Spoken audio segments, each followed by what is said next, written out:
Hi everyone, so this is a new chapter making of constitution and कहाँ से चीज़ें start हुई, किस तरीके से इनिशिएट हुआ. सो फर्स्ट ऑफ ऑल एक क्वेश्चन आता है बिकॉज जो रिवीजन था लास्ट क्लासेस में हमने डिस्कस कर लिया है इंट्रोडक्शन ऑफ कॉन्स्टिट्यूशन. आरटीआई के बारे में भी हमने काफ़ी डिटेल में पढ़ा, PIL basic structure of constitution, उसके अलावा हिस्टोरिकल बैकग्राउंड, जितने भी सारे एक्ट थे चार्टर एक्ट्स उसके बारे में मैंने काफ़ी डिटेल में बात की है. लास्ट वाले क्लास में we have discussed about 1935 government of India act 1935 and independence act 1947 के भी कुछ पॉइंट्स डिस्कस किए थे. सो वो चैप्टर कंप्लीट हो गया है. होप आपको जब भी अगर आप ये न्यू वीडियो देख रहे हो तो पुरानी जितने भी वीडियोस हैं वो आप एक बार लक्ष्मीकांत लेके और आराम से वो जल्दी रिवाइज करिए ताकि ये जो करंट वाला लेक्चर है आप इसको इजीली देख के वो पेस इजीली पकड़ सको और बहुत इजी हो जाएगा आपके लिए. बिकॉज जो भी पॉइंटर्स में मैंने बनाए हैं तो ये प्री के लिए बहुत ज्यादा इजी है. बिकॉज मैं अगर आपको अपनी डिटेल में बात करते हैं तो वो हम डिटेल में क्वेश्चन वाइज करेंगे मेंस के लिए भी, और अभी के लिए I think we should focus on these first. जब ये चीजें अंडरस्टैंडिंग आ जाएगी तो then we will discuss time by time. मैं उसी में ही इंक्लूड भी करूंगी मेंस के जितने भी डिटेल्ड पॉइंट्स हैं क्योंकि वो जो नोट्स हैं थोड़े लेंदी हो जाते हैं. तो अभी के लिए डिस्कस करते हैं कुछ कुछ points and then we will proceed it further. Let's discuss about making of the constitution. तो अगर हम मेकिंग ऑफ कॉन्स्टिट्यूशन की बात करते हैं, इतना बड़ा कंट्री एंड इतना आसान नहीं था कॉन्स्टिट्यूएंट असेंबली के लिए इतनी डाइवर्सिटी के बाद कि किस टाइप से कॉन्स्टिट्यूशन को बनाना चाहिए. इतनी डाइवर्सिटी है और हर किसी के जो भी राइट्स हैं उनको उनका सेफ गार्ड भी करना है. उसके अलावा एस्पिरेशंस जो हैं, because constitution is a thing और like constitution is a book which is fulfilling the aspiration of the people of India and that was the main thing. So अगर हम मेकिंग ऑफ कॉन्स्टिट्यूशन की बात करते हैं तो चीजें जब स्टार्ट हुई बहुत सारे फ्रीडम फाइटर्स ने बहुत सारे स्लोगन्स भी दिए हैं और इंडियन कॉन्स्टिट्यूशन के बारे में लोगों ने बात भी की है कि इंडियन कॉन्स्टिट्यूशन क्या है, किस तरीके से स्टार्ट हुआ और क्या उसके रीजन थे, उसके पीछे की जो भी हिस्टोरिकल बैकग्राउंड था. So let's discuss first of all what is constitution. So I have discussed about the constitution is the aspiration of people which is under all laws. So laws के term पे ही जो भी people की aspiration को fulfil करने के लिए जो कानून बनाया जाता है या एक ड्राफ्ट तैयार किया जाता है उसे कॉन्स्टिट्यूशन कहते हैं. If we talk about in terms of basic terms, जैसे कॉन्स्टिट्यूशनलिज्म क्या है या कॉन्स्टिट्यूशनलिज्म के बारे में हमने लास्ट लेक्चर्स में बात करी, पब्लिक इंटरेस्ट लिटिगेशन के बारे में हमने बात करी, राइट टू इंफॉर्मेशन एक्ट के बारे में, जुडिशियल रिव्यू के बारे में बात करी, इम्पोर्टेंस ऑफ जुडिशरी के बारे में बात करी. So these many things included in constitution and ये सारी चीजों को मिलने के बाद जब पीपल के राइट्स को प्रिजर्व किया जाता है किसी डॉक्यूमेंटेड फॉर्म में by the constituent assemblies, 389 people has applied their mind and with the recommendation of Dr. B.R. Ambedkar and Jawaharlal Nehru, there are so many other, Mr. M.N. Roy, he has given the idea of constituent assembly के हाँ एक हमें assembly बनानी चाहिए और constitution उसके basis पे form होगा. 389 जो मेंबर्स थे, क्योंकि ये चीज पहले तो ये था कि बहुत सारे लोग क्रिटिसाइज कर रहे थे कि ये तो पीपल्स रिप्रेजेंटेटिव नहीं थे जिन्होंने कॉन्स्टिट्यूशन बनाया, लेकिन क्रिटिसिज्म को जो कहते हैं कि उसका मुंह तोड़ जवाब दिया है जब प्रोविंशियल जो भी इलेक्शंस हुए थे 1951 के, उसमें पता चल गया कि वो सारे लोग जब जीते, लोगों ने वोट दिया, पीपल रिप्रेजेंटेटिव बने and then people elected them and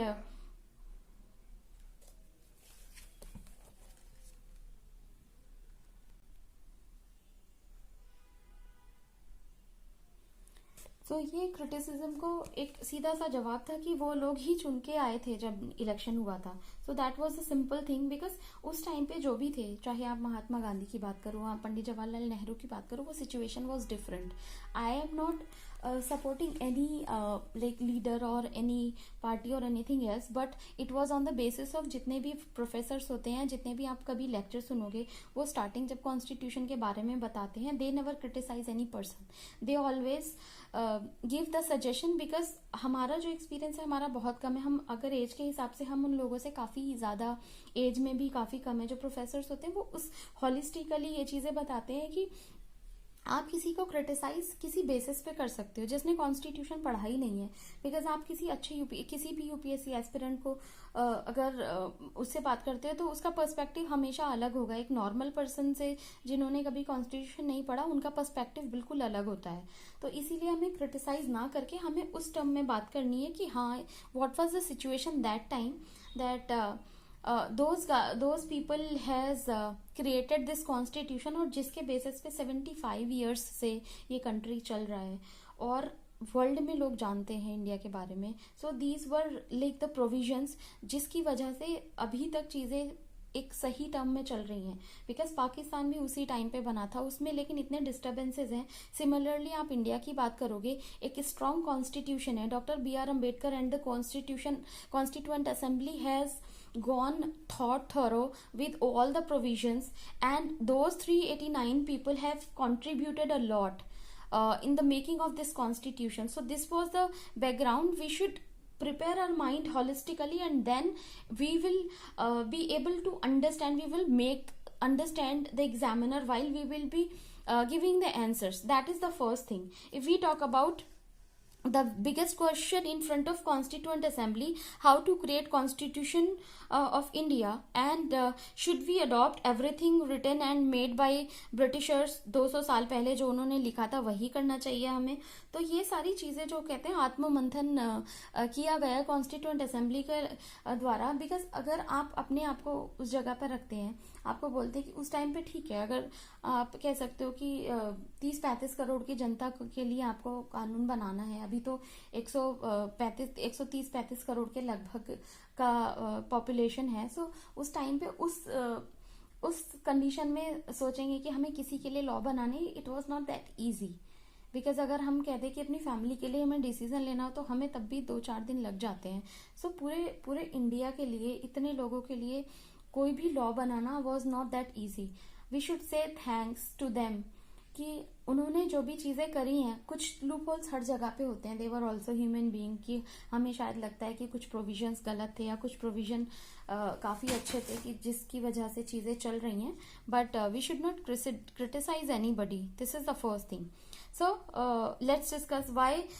अब क्वेश्चन आता है कि वो तो चलो सॉर्ट आउट हो गया. They discussed with themselves and they thought that constitution बनाना चाहिए.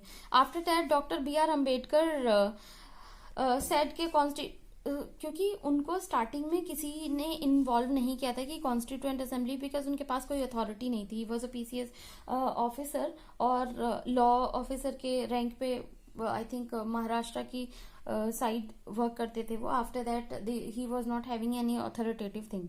बट जब लोगों ने कॉन्स्टिट्यूएंट असेंबली के बारे में बात की, then Mahatma Gandhi has suggested to Nehru कि आपको, आई थिंक जो डॉक्टर B.R. अम्बेडकर हैं उनसे ज़्यादा जो लॉ में एक्सपर्ट और जितनी भी चीज़ें उन्होंने करी हैं उनसे एक्सपर्ट आपको कोई नहीं मिलेगा. Mahatma Gandhi has suggested, although they were like on some thoughts they were rival to each other, but still Mahatma Gandhi has suggested Nehru to take the help from Dr. B.R. Ambedkar and make him the chairman of Constituent Assembly, and that's how it has been started. So उस time के लोगों का जो thought process था वो अलग था. They were like fighting on rules and regulations, not like the current scenario. अभी के सिनेरियो में तो होता है कि सामने वाला बंदा लगेगा कि आपके बारे में अच्छी बातें बोल रहा है, लेकिन ऑन द अदर साइड लगता है कि चीज़ें किस टाइप से politicians are abusing on each other. Like parliament में एक दूसरे के ऊपर जूता चप्पल फेंकते हैं. तो वो चीज़ें उस टाइम पे नहीं होती थी. अगर एक दूसरे के राइवल भी होते थे पहले लोग, वो एक एथिकल बेसिस पे जाके ही बात करते थे उस टाइप से कि हाँ आप अगर बात कर रहे हैं तो आपके उसको लॉजिक देना पड़ेगा कि हाँ आप सही हो, अगर आप गलत हो तो उसके लिए भी लॉजिक देते थे. वो डिस्कशन चलता था. कॉन्स्टिट्यूएंट असेंबली की जितनी भी मीटिंग्स हुई हैं जो भी लक्ष्मीकांत में दे रखी है, मैं आपको अभी दिखाऊंगी। सो जो जितनी भी मीटिंग्स दे रखी है कि एक फर्स्ट रीडिंग के बाद इतना डिस्कशन हुआ, सेकंड रीडिंग के बाद 2 महीने के लगभग का टाइम था कि कुछ कुछ प्रोविजन जो कि 200-300 प्रोविजन चेंज किए गए, उनको थोरो किया गया, देखा गया एक एक पॉइंट को, तब जाके वो कॉन्स्टिट्यूएंट लाइक जो कॉन्स्टिट्यूशन का ड्राफ्ट था वो थर्ड रीडिंग के लिए गया, क्योंकि क्लॉज बाय क्लॉज रीडिंग हो रही थी। सो ये सारा जो बैकग्राउंड था, ये सारी चीजें हमें हॉलिस्टिकली जानना पड़ेगा, तब हमें ये समझ में आएगा कि हाँ कॉन्स्टिट्यूशन बना कैसे है या फिर उसका पर्टिकुलर बैकग्राउंड क्या है। सो इस टाइप के अगर आपको ये सारी हॉलिस्टिकली आपको अप्रोच डेवलप करनी है, just go to the background. आपको कोई जैसे किसी भी मॉडल आंसर्स को आप ले सकते हो किसी भी कोचिंग के, वो आपको काफी हॉलिस्टिकली इसका अप्रोच आपके लिए डेवलप हो जाएगी। एज नाउ क्योंकि मैंने ये सारी चीजें पढ़ी, then I am able to understand. बिना बुक पढ़े मैं ये चीजें आपको इजीली बता पा रही हूँ, क्योंकि ये मैंने 2-3 बार पढ़ लिया है, तो आपको ना ये चीजें बहुत अच्छे से समझ में आने लगी, बिकॉज मैंने खुद स्टोरी की फॉर्म में as an aspirant I can understand के किसी को, क्योंकि मुझे खुद समझ नहीं आता था इतने साल पढ़ाई छोड़ने के बाद। अगर फिर से आप रीस्टार्ट करते हो तो प्रॉब्लम काफी होती है, इतना आसान नहीं होता। मुझे भी बहुत प्रॉब्लम हुई थी, इसीलिए I can feel that pain के हाँ एस्पिरेंट को क्या प्रॉब्लम हो सकती है। मुझे जो प्रॉब्लम फेस हुई थी, तो मैं just trying to ease that out and just wanted to provide the solution. आप इसको, जरूरी नहीं है कि आप वैसे ही नोट्स बनाओ, इट्स अप टू यू। और अगर आपको और कोई वो है तो आप मतलब उसके अकॉर्डिंग आप किसी भी फैकल्टी को फॉलो कर सकते हो। It was just an initiative कि ठीक है, अगर किसी को समझ नहीं आ रहा, बहुत इजी फॉर्म में है, तो एटलीस्ट मेरी तरफ से मैं जितनी हेल्प कर सकती हूँ, क्योंकि मैं नहीं जानती कि किसको क्या प्रॉब्लम हो रही है, but I think YouTube is the platform के वहाँ पे आपको इजीली चीजें समझ में आने लग जाएंगी। आपको अगर कुछ प्रॉब्लम है तो that I can deliver. Similarly let's come to the point, काफी बातें हो गई। वाई इट इज इम्पॉर्टेंट, क्योंकि कॉन्स्टिट्यूशन की नीड क्या है किसी भी कंट्री के लिए और क्यों इम्पॉर्टेंट है वो, ये सबसे बड़ा क्वेश्चन आता है। Why it is important and like is our constitution is copy paste, बहुत सारे लोगों का ये भी क्वेश्चन है। नेचर ऑफ कॉन्स्टिट्यूशन क्या है, सोर्स ऑफ कॉन्स्टिट्यूशन क्या है, एंड मेकिंग ऑफ कॉन्स्टिट्यूशन के बारे में हम डिस्कस कर रहे हैं। लाइक बेसिक्स ऑफ कॉन्स्टिट्यूशन क्या है, जो बेस था कॉन्स्टिट्यूशन का, उसके अलावा हिस्टोरिकल बैकग्राउंड की हम बात करते हैं, तो हिस्टोरिकल बैकग्राउंड हम ऑलरेडी बात कर चुके हैं। उसके अलावा नेचर ऑफ कॉन्स्टिट्यूशन की हम बात करेंगे कि कॉन्स्टिट्यूशन का नेचर क्या है। उसके अलावा शेड्यूल्स आगे आएंगे, पार्ट्स आएंगे, प्रीएम्बल आएगा। प्रीएम्बल के बारे में भी बातें की गई हैं कि it is the soul of the constitution. अगर किसी भी कंट्री का आपको जानना है तो आपको पहले उसका कॉन्स्टिट्यूशन पढ़ना पड़ेगा। So these were many things. So what, इस पे प्रीएम्बल पे भी बहुत क्वेश्चन है कि what is the soul of the constitution, who is the brain of constitution. Berubari case में ये चीजें एक्सप्लेन भी की गई हैं, जो कि मैंने यहाँ पे मेंशन करी हैं। तो आप इस टाइप से पॉइंट अपने मतलब शॉर्ट पॉइंट बना सकते हो, या फिर आप लक्ष्मीकांत लेके इजीली देख सकते हो। तो इसी टाइप से शायद आपको भी चीजें याद हो जाएंगी जब आप क्वेश्चंस करोगे। Apart from this Kesavananda Bharati case में भी ये प्रीएम्बल को, कि पहले प्रीएम्बल पार्ट नहीं था, उसके बाद बनाया गया, तो ये सारी चीजें जो हैं बहुत इजीली धीरे धीरे समझ में आने लगेंगी। सो लेट्स डिस्कस अबाउट कि स्टार्टिंग में क्या होता है। स्टार्टिंग में 6 दिसंबर 1946 को कॉन्स्टिट्यूएंट असेंबली का फॉर्मेशन किया गया, एंड एम.एन. रॉय ने जो ये अप्रोच कह सकते हो आप, so it has given by M.N.. Roy 1934, जो सबसे पहले उन्होंने डिस्कस किया था। फर्स्ट मीटिंग जो हुई 9 दिसंबर 1946 में हुई कॉन्स्टिट्यूएंट असेंबली की। मैं बिकॉज ये सारी चीजें कहीं कहीं पे पॉइंट्स में फैक्ट बेस्ड नहीं है, बट मुझे लगता है कि फैक्ट, जैसे मैंने फैक्ट बेस्ड चीजें करी और उसके बाद उनको उसके लॉजिक्स पे भी मैंने कहीं कहीं पे हिंदी में नोट्स डाला हुआ है, कि जब मैं उसको दोबारा से पढ़ती हूँ तो मुझे समझ में आ जाता है। Because I also I came from UP board, and that was not easy to go for that fluency in English, because 12th तक अगर आप if you're using Hindi and you're writing your exam in Hindi, after that you switched it to English and then in rest of other things, so that is like you have to do by your own, because now the debate is going that Hindi medium guys are like able to crack this exam more or English medium. So data के हिसाब से लोग बहुत debate चल रही है कि हाँ इंग्लिश मीडियम के लोगों का ही सिलेक्शन क्यों होता है.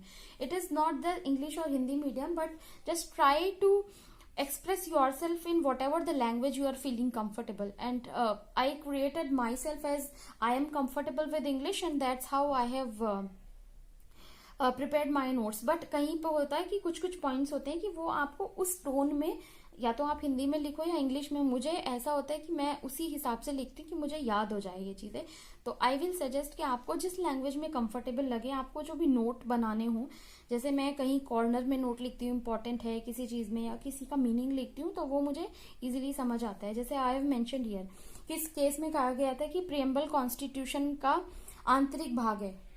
किसी में लिखा गया था कि किस केस में कहा गया था कि प्रियम्बल कॉन्स्टिट्यूशन का पार्ट नहीं है. तो ये सारे क्वेश्चन आते हैं, और इस टाइप के क्वेश्चन जब हम वो करेंगे घटना चक्र, उसमें हमें ये चीजें समझ आएंगी. कुछ क्वेश्चंस के मैंने जैसे एग्जाम्पल दिए हैं. मेरे पास एक बुक है जिसमें आई थिंक सारे क्वेश्चन एक साथ दिए हैं. 125 क्वेश्चंस हैं. मोस्ट प्रोबेबली नेक्स्ट वीडियो में मैं ट्राई करूंगी कि वह 125 क्वेश्चंस हम डिस्कस कर लेते हैं. तो उससे क्या होगा कि नेक्स्ट की जितनी भी क्लासेस होंगी तो हमें समझ में आ जाएगा कि किस टाइप के क्वेश्चंस आए थे.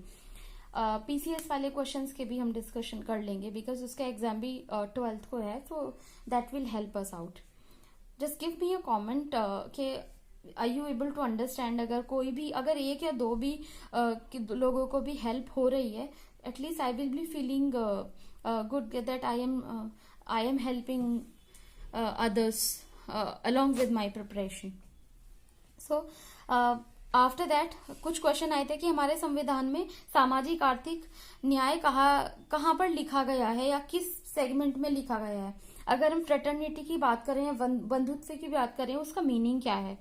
पार्ट्स ऑफ कॉन्स्टिट्यूशन जैसे यूनियन एंड इट्स टेरिटरी है, उसका क्या है, उसका मतलब क्या है. सेकंड पार्ट की बात करते हैं citizenship. Third part fundamental rights. Fourth part है DPSP, directive principles and state policies की बात करते हैं. पार्ट फोर्थ ए की बात करते हैं फंडामेंटल ड्यूटीज, जो कि बाद में ऐड करी गई थी. तो अगर हम बात करते हैं कि फंडामेंटल ड्यूटीज क्या है, रिकमेंडेशंस कहाँ से आई और ये इंक्लूड क्यों किया गया, because Sardar Swaran Singh committee has recommended to include the fundamental duties in Indian constitution. इसीलिए 4A बनाया गया है इसको part, and that is important क्योंकि ये किसी भी स्टेट का.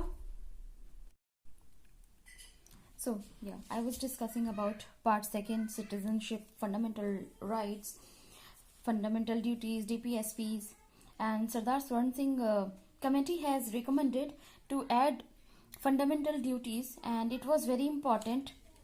हर सिटीजन को पता होना चाहिए कि उसकी अपने देश के प्रति क्या जिम्मेदारियां हैं और क्या क्या, जैसे अपने जितने भी हेरिटेज साइट्स हैं उन सबको प्रिजर्व करना. लोग जाते हैं वहाँ पे, वही अजीब सा हर्ट्स बना देंगे, बीच में से उसको काट देंगे, नाम लिखते हैं.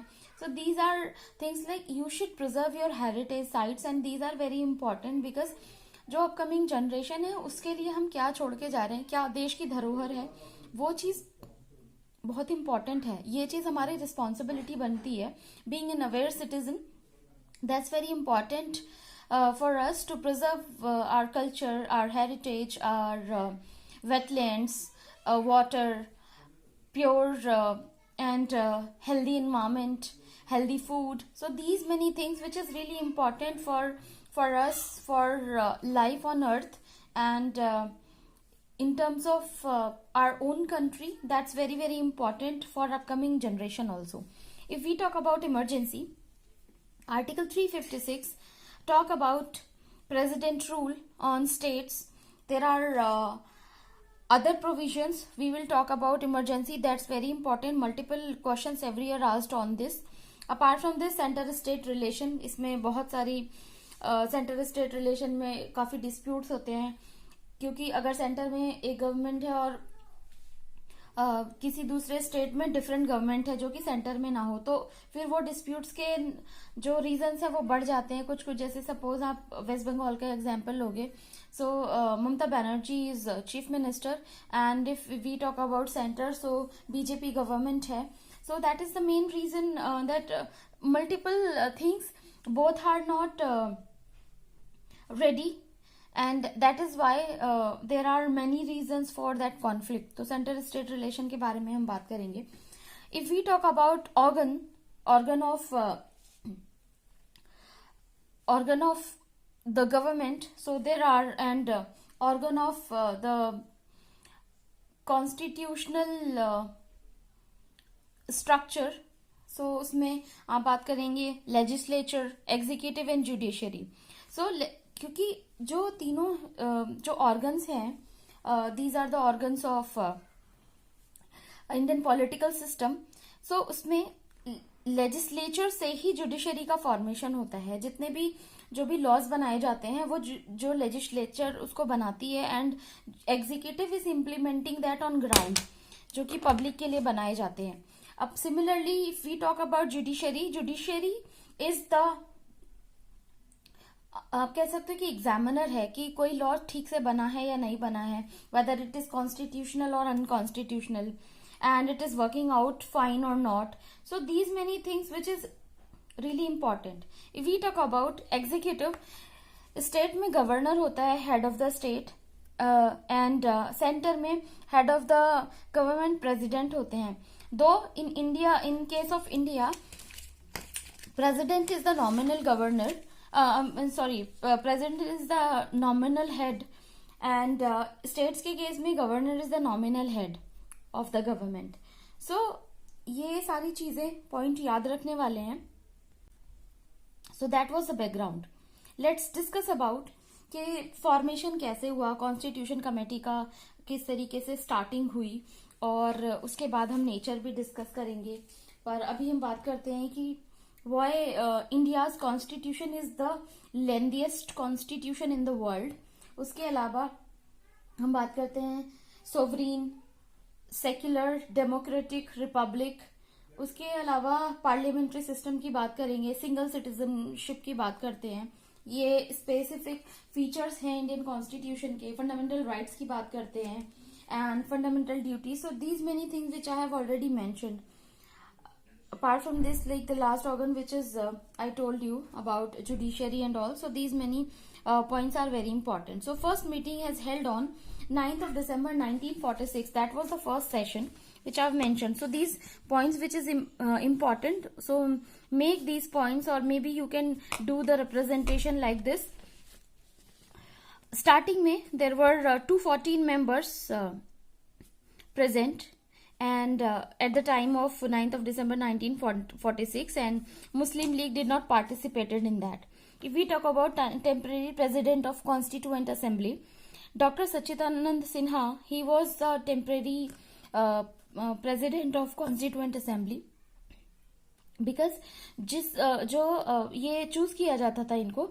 So whosoever is the oldest member of the assembly who appointed as the president, so उनको टेम्परेरी प्रेसिडेंट, जैसे अभी के लिए प्रोटर्म स्पीकर को चुना जाता है, वही सेम प्रोसीजर अभी तक फॉलो हो रहा है. तो उनको 2 दिन के लिए टेम्परेरी प्रेसिडेंट चुना गया था.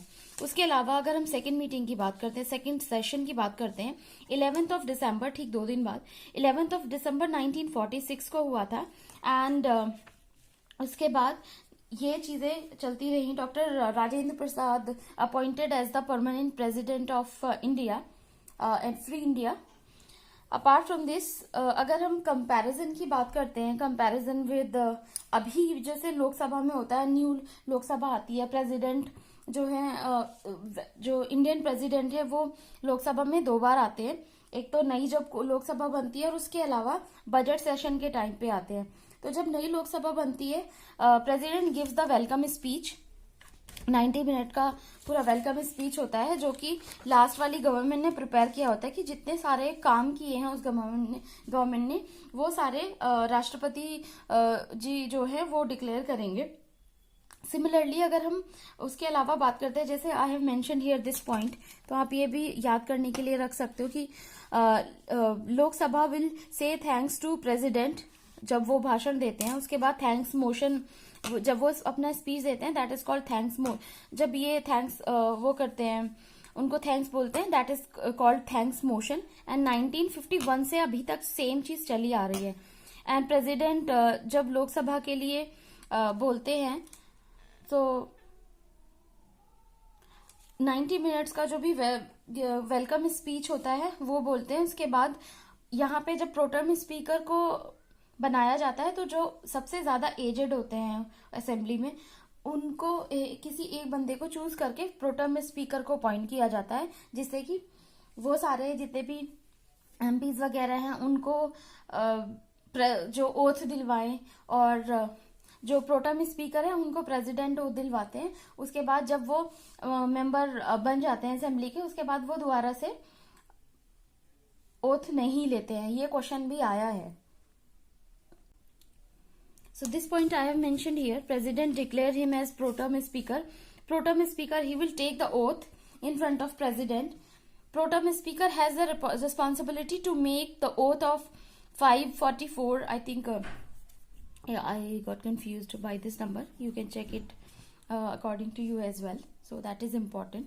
So 554 members को oath दिलवाते हैं। उसके बाद all members take the oath between 2 to 3 days. Approximate उतने में सारा काम निपट जाता है।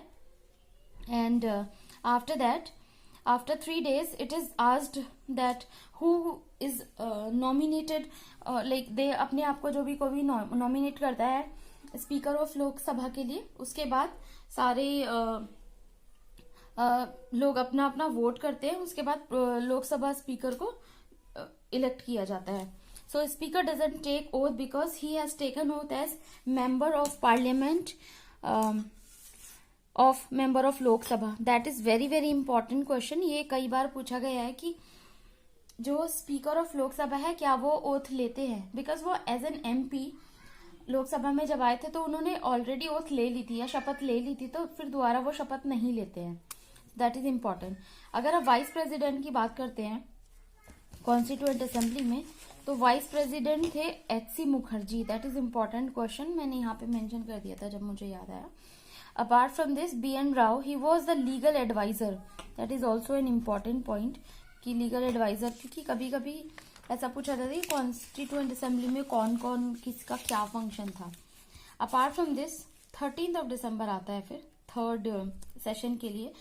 13th of December is really very important day because on that day Pandit Jawaharlal Nehru moved the objective resolution, जो बाद में प्रीएम्बल की फॉर्म में हमने अडॉप्ट किया यूएसए से। सो उसकी जो लैंग्वेज है we the people of India. Let me show you the preamble, just give me a minute. So let me show you, हर एनसीईआरटी की बुक में प्रीएम्बल दिया होता है। So the constitution of India preamble, we the people of India having solemnly resolved the constitute India into a sovereign, secular, socialist, secular, democratic republic, and to secure to all its citizens, that is justice, social justice, economic justice, and political justice. These very very important points I did mark here as I respect it a lot. So liberty of thought, expression, belief, faith and worship, equality of status and opportunity, and to promote among them all fraternity, assuring the dignity of the individual and the unity and integrity of the nation. In our Constituent Assembly, this 26th day of November 1949, do hereby adopt, enact and give to ourselves this Constitution. कि हम इस Constitution को adopt कर रहे हैं 26th of November 1949 को, और उसके बाद ये इम्प्लीमेंट हो जाता है इंडिया में। उसके अलावा यहाँ पे 2 अमेंडमेंट भी हुए हैं which is mentioned here. Subject by the constitution 42nd, because उसको मिनी कॉन्स्टिट्यूशन भी कहते हैं, 42nd constitution amendment act 1976 section 2 sovereign democratic republic were added here. Apart from this, subject by the constitution for 42nd amendment act 1976, unity of the nation is also added there. So that is very important because उसके ऊपर भी काफी questions पूछे गए हैं। So the language which is we the people of India has adopted, and the language has adopted from Australia. Preamble is the soul of the Constitution. Multiple freedom fighters and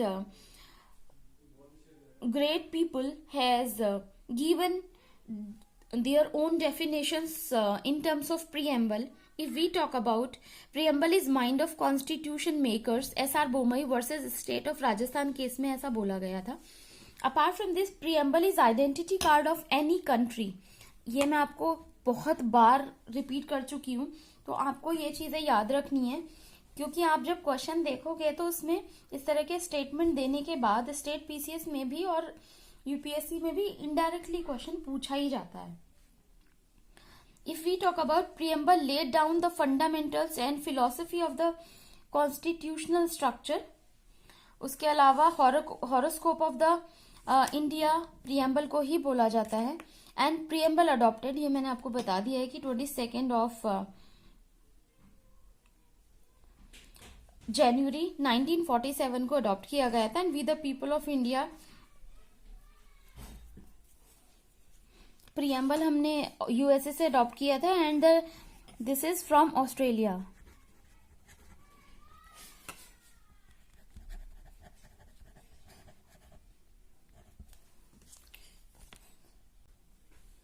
कुछ और important facts हैं जो कि हमें पता होने चाहिए जब भी ये बार बार चीजें आती हैं या डिस्कस होती है. तो अगर हमें कॉन्स्टिट्यूशन पता है तो ये बेसिक चीजें भी पता होनी चाहिए, बिकॉज ये जब हम एनसीईआरटीज पढ़ते हैं तो उसमें ये चीजें होती हैं. तो बेटर है कि अगर हम हॉलिस्टिकली आप एनसीईआरटी पढ़ना चाहते हो तो 1-2 रीडिंग आप लगा सकते हो, और उसके बाद आप लक्ष्मीकांत उठाइए, आप लेक्चर देखिए, आप पढ़िए. आप डबल की स्पीड में, मैं सजेस्ट करूंगी कि कोई भी लेक्चर देखो डबल की स्पीड पे देखो, 2 से 3 बार देखो. एटलीस्ट आपको वो चीजें इतनी ज्यादा क्लियर हो जाएंगी आपके माइंड में, क्योंकि मैंने ये प्रैक्टिस करी है इसलिए मैं आपको सजेस्ट कर रही हूँ. तो आप सेम ही चीज फॉलो करके देखिए, so you will get the result for sure. आपको चीजें क्लियर होनी शुरू हो जाएंगी. So flag committee headed by JB Kripalani, that is important. Apart from this ad hoc committee, या आप कह सकते हैं temporary committee headed by doctor Rajendra Prasad. And flag की हम बात करते हैं because it is very very important for Indian citizen, कि हमारा फ्लैग जब हमारे साथ होता है that is a different feeling. We are seeing different videos on Ukraine and Russian war, and you know that Indian flag saved lots of life. Even Pakistani citizens also taken the help of Indian flag, and they are coming out from that danger zone. So जब हम कहीं दूसरी country में जाते हैं तो तब हमें एक वो होता है ना, नेशनलिटी वाली फीलिंग आती है कि हाँ हम इंडिया से हैं.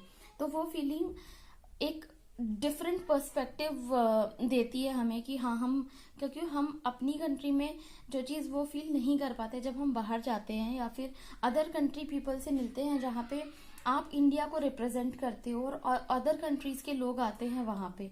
तो वो जो फीलिंग होती है वो अनएक्सप्लेनेबल होती है. Same thing if you will see the interviews, people who are coming back from Ukraine, Indian students जो थे, उनसे पूछना कि शायद इन फ्लैग की जो अहमियत है वो शायद हमें और ज्यादा अच्छे से बता पाएंगे. सो कम टू द पॉइंट. अगर हम बात करते हैं कि ट्राई कलर का एक अपना अलग महत्व है, एंड जो डिजाइन किया था फ्लैग को पिंगाली वेंकैया ने फ्लैग को डिजाइन किया था. अगर हम इसकी विड्थ की और लेंथ की बात करते हैं, length is 3 metre and width is 2 metre. That is very important question, ये किसी एग्जाम में आया हुआ है, मैंने देखा था. अपार्ट फ्रॉम दिस, अगर हम बात करते हैं नेशनल फ्लैग एडॉप्टेड 22 जुलाई 1947 को अडॉप्ट किया गया था. अगर हम बात करते हैं स्टार्टिंग में जो ये गोल चक्र है, पहले यहाँ पे चरखा था, उसके बाद एक like I heard that story about this flag and this चरखा थिंग. तो एक बार क्या होता है कि जो कि स्टार्टिंग में गांधी जी ने 1920 में जो स्टार्टिंग की बात 1920 के टाइम पे यहाँ पे चरखा होता था. उसके बाद लेटर अशोका पिलर चेंज किया गया और अशोक चक्र से, अशोक पिलर से अशोक चक्र लिया गया है यहाँ पे, जिसमें कि 24 तीलियां होती है, और इट इज प्रेजेंटिंग धर्म चक्र परिवर्तन जो सिंबल है इनका. So there is a small story behind that, I have mentioned here also. So आप अपनी जब कॉपी में ना इस टाइप के नोट्स बनाओगे तो ये सारी चीजें आपको आई थिंक नोट डाउन करनी चाहिए. मैंने इसलिए नोट डाउन की कि मुझे एटलीस्ट स्टोरी फॉर्म में ये चीजें याद हो जाती हैं. तो अगर आपको ऐसा लगता है कि आपको इस टाइप की चीजों से हेल्प मिलती है तो आप भी ऐसा कर सकते हो कि आप अपनी ओन स्टोरी क्रिएट करके और उसको इजीली याद कर सकते हो. So there was a small story. Gandhi ji was weaving and spinning. जो चरखा होता है, चरखे से काट रहे थे, तो वो कॉटन होती थी, उसमें एक कोना सिरा वो करते थे और वो धागा गोल गोल घुमाते रहते थे, तो धागा बिनता रहता था. तो एक ब्रिटिश लेडी थी उस टाइम पे, तो गांधी जी के पास आके बोलती है, why you are spinning this charkha? There are so many factories out there and you can buy the clothes, they are more cheaper. Why are you doing this much labor? इतना ज्यादा मेहनत करने की आपको क्या जरूरत है? आप बाहर से जाइए और क्या कहते हैं, इतने सस्ते में इतनी फैक्ट्रीज हैं, वहां से जाके लीजिए, आराम से पहनिए. You know what Gandhiji has replied? Gandhiji has replied very calmly, because he was a very calm person. He was like very down to earth. अपनी जो भी बकरियां वगैरह होती थी, जैसे मुझे लगता है कि यूपीएससी अगर कोई जो सिविल सर्विसेज की प्रिपरेशन करता है उसको 3 मूवीज तो बहुत जरूर देखनी चाहिए. One is Swami Vivekananda, second one is doctor BR Ambedkar, और थर्ड इज गांधी जी.